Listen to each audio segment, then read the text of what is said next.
Okay, hi, I'm Jen. When I when I was your age, I didn't give a flying flooey about politics, so I totally get it if you don't. I grew up in a politically divided household, so I've always felt really, really strongly that politics aren't like sports. You know, there's no need to have team loyalty. So I'm not here to tell you how to vote. I'm not here to tell you to go see one of my movies. Red Sparrow opens March 2nd everywhere. I'm here because, as corny as it sounds, I love my country and I want to protect it. And there is a problem that is much bigger than political parties. It's a problem that is that's at the root of our political system, and it's spreading like a rot through our democracy, and it's called corruption.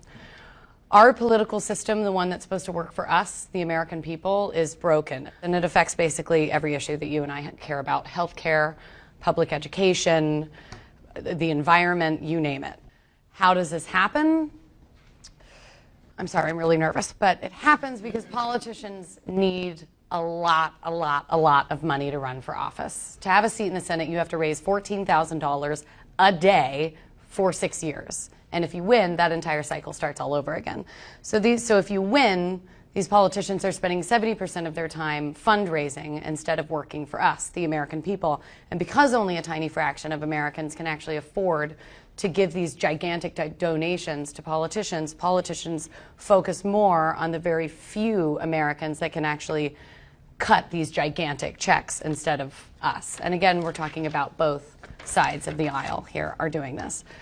When you give something, you want something in return, which is why corporations and wealthy special interest groups give politicians billions and billions and billions of dollars in return for benefits and tax cuts and laws that benefit them and aren't necessarily good for the rest of us. I remember when I was turning 18 and I was about to vote for the first time, my brother explained to me the suffrage movement, the suffragettes, the women who picketed and fought for my right to vote. And he told me that to be a woman and not to vote would be a slap in the face to all of the women who fought and picketed for that very right. So I have always seen the right to vote as a huge responsibility. But now that I think about how we don't really have an impact in Washington, it feels like a slap in the face to all of us, to every American and to every voter, to the very principles our country was founded on, liberty and our own pursuit of happiness. So I think that we can all agree that no matter what side of the aisle you're on, no matter if you hate politics and want nothing to do with it, this isn't right. A government that doesn't care about its people or that isn't governed by its people is just un-American.